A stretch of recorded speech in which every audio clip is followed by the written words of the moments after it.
జనమే జనం, ఎక్కడ చూసినా జనం, రోడ్డుకి ఇరువైపులా జనం. అభిమానులు, కార్యకర్తలు ఉండవల్లి నుంచి కేసరపల్లి వరకు ఎక్కడ చూసినా కూడా, ఇక తిరుపతి నుంచి తిరుమల వరకు కూడా అదే సీన్ కనిపించింది. ప్రమాణ స్వీకారం వేళ చంద్రబాబుకు జనం నీరాజనం పలికారు. కేసరపల్లిలో, తిరుపతిలో చంద్రబాబును చూసేందుకు జనం పోటెత్తారు. అటు స్వయంగా ట్రాఫిక్ ని క్లియర్ చేసి స్పెషల్ అట్రాక్షన్ గా నిలిచారు ఏపీ డీజీపీ గుప్తా. నారా చంద్రబాబు నాయుడు అనే నేను ముఖ్యమంత్రి నారా చంద్రబాబు నాయుడు ప్రమాణ స్వీకారోత్సవాన్ని తిలకించేందుకు జనం భారీగా తరలివచ్చారు. ఏపీ నలుమూలల నుంచి లక్షలాదిగా జనం తరలివచ్చారు. అన్ని ప్రాంతాల దారులన్నీ గన్నవరం వైపే మళ్లాయి. వేలాదిగా తరలివచ్చిన వాహనాలతో జాతీయ రహదారిపై కిలోమీటర్ల మేర ట్రాఫిక్ జామ్ అయింది. లెక్కకు మించి వచ్చిన వాహనాలతో కేసరపల్లి నుంచి విజయవాడ వారధి వరకు సుమారు 25 కిలోమీటర్ల మేర వాహనాలు నిలిచిపోయాయి. ఇక చంద్రబాబుపై మరోసారి ప్రత్యేక అభిమానాన్ని చాటుకున్నారు ప్రజలు. ప్రమాణ స్వీకారానికి ఇంటి నుంచి బయలుదేరిన చంద్రబాబుకు జనం నీరాజనం పలికారు. IVF ఒక అధునాతన సంతానోత్పత్తి చికిత్స. అనేక దంపతులకు తల్లిదండ్రులు కావాలనే వారి కలను నెరవేర్చుకోవడానికి సహాయపడుతుంది. ఈ రోజే OSS ఫర్టిలిటీని సందర్శించండి. ఉండవల్లి చంద్రబాబు నివాసం నుంచి కేసరపల్లి ప్రమాణ స్వీకార ప్రాంగణం వరకు జనమే జనం. చంద్రబాబును చూసేందుకు రోడ్డు వెంబడి బారులు తీరారు. కాన్వాయ్లో వెళ్తున్న చంద్రబాబుకు అభివాదం చేస్తూ సంబరపడిపోయారు.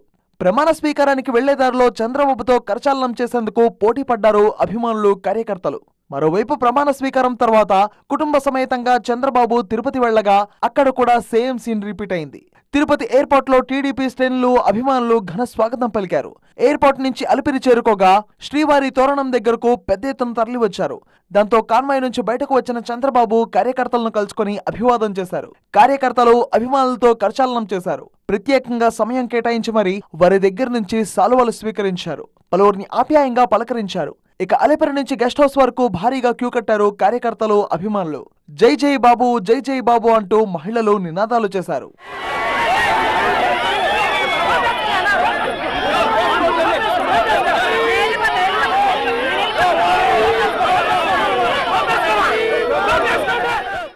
ఇదిలా ఉంటే ముఖ్యమంత్రి చంద్రబాబు నాయుడు ప్రమాణ స్వీకారోత్సవానికి అంచనాలకు మించి జనం పోటెత్తడంతో వారిని నియంత్రించడం పోలీసులకు పెను సవాల్గా మారింది. దాంతో ఏకంగా ఏపీ డీజీపీ హరీష్ కుమార్ గుప్తా రంగంలోకి దిగాల్సి వచ్చింది. స్వయంగా ఆయనే రోడ్డెక్కి ట్రాఫిక్ క్లియర్ చేసేందుకు ప్రయత్నించారు.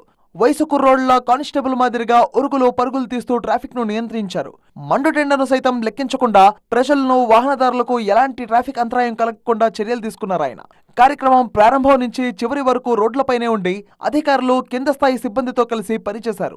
ట్రాఫిక్ సమస్య తలెత్తకుండా ఎప్పటికప్పుడు అప్రమత్తం చేస్తూ ఎవరికీ ఎలాంటి ఇబ్బంది లేకుండా ప్రమాణ స్వీకార కార్యక్రమాన్ని విజయవంతం చేశారు. ఫలితంగా విధి నిర్వహణలో స్థాయితో సంబంధం లేదని, యూనిఫామ్ సర్వీస్ ప్రజల కోసమే అని రుజువు చేశారు ఏపీ డీజీపీ హరీష్ కుమార్ గుప్తా. దాంతో ఏపీ డీజీపీపై ప్రశంసలు వెల్లువెత్తుతున్నాయి. ఇక డీజీపీ రోడ్లో నిల్చొని ట్రాఫిక్ క్లియర్ చేస్తున్న ఫోటోలు, వీడియోలు వైరల్ గా మారాయి.